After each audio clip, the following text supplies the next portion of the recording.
School চত্বরে Christmas উদযাপনের সঙ্গে প্রকৃতির ছোঁয়া, পুষ্প প্রদর্শনীতে শিশুদের উৎসাহ। ক্রিসমাসের আনন্দকে আরও অর্থবহ করে তুলতে এবং শিশুদের প্রকৃতির সঙ্গে যুক্ত রাখার উদ্দেশ্যে এক অভিনব পুষ্প প্রদর্শনীর আয়োজন করা হলো। এই প্রদর্শনীতে শুধু আয়োজক স্কুল নয়, বাইরের বিভিন্ন স্কুলের ছাত্রছাত্রীরাও অংশগ্রহণ করে তাদের সৃজনশীলতা ও প্রকৃতি প্রেমের পরিচয় দেয়। রঙিন ফুল, সৃজনশীল সাজসজ্জা ও শিশুদের স্বতঃস্ফূর্ত অংশগ্রহণে অনুষ্ঠানটি হয়ে ওঠে প্রাণবন্ত ও আকর্ষণীয়।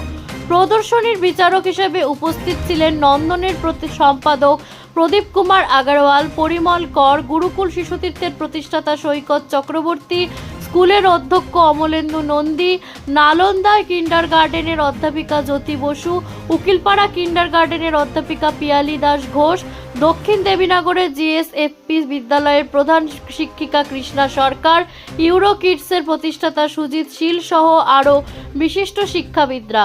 অনুষ্ঠানের সুষ্ঠু পরিচালনায় ছিলেন দুর্গাপুর পাবলিক স্কুল 3rd ক্যাম্পাসের অধ্যাপিকা মৌমিতা ভট্টাচার্য।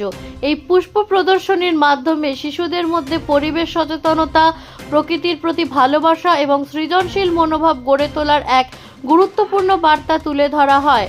আয়োজকদের এই উদ্যোগকে সাধুবাদ জানান উপস্থিত অভিভাবক ও অতিথিরা। এখন আপনিও রিপোর্টার, আপনার এলাকার যে কোনো খবর পাঠান এই নম্বরগুলোতে।